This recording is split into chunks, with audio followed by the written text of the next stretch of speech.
Le dernier chapitre que nous allons voir au niveau des comptes de charge, c'est ce que l'on appelle les dotations aux amortissements et provisions. Alors, c'est ce qu'on appelle la classe 68. C'est lorsque vous achetez, vous avez des immobilisations. Alors, on verra vraiment une formation vidéo sur les immobilisations. Et effectivement, lorsque vous avez des immobilisations, ça peut être du matériel informatique, des voitures, du mobilier de bureau, des bâtiments, voilà. Et bien en fait, tous les ans, vous allez constater une dépréciation de vos immobilisations. C'est ce montant de dépréciation qu'il faut constater dans des comptes, vous voyez, soit 681, donc vous voyez, c'est ce qu'on appelle dans les immobilisations incorporelles et corporelle.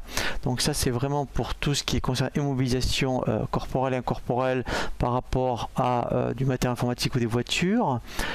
Pour tout ce qui est financier, et bien en fait on va, vous voyez, donc il y aura un 6 en dernière position, ça sera effectivement du 686. Et bien effectivement par rapport, alors là c'est vrai que c'est par rapport à des sociétés qui ont des participations et qui sont sur des longues durées, et bien ce sont des immobilisations financières, et bien effectivement on a donc un compte 686 pour constater la dépréciation ou une provision.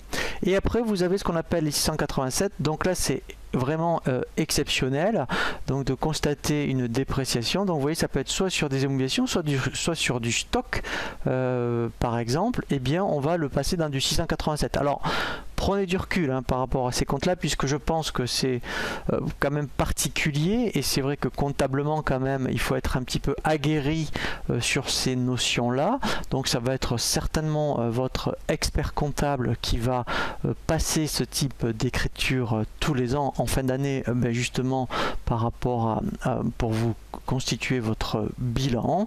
Voilà, donc là je vous en parle parce que c'est intéressant que vous connaissiez un petit peu ces notions par rapport à la classe 68, mais c'est vrai que normalement comptablement c'est surtout votre expert comptable qui va être amené à saisir ce genre d'écriture.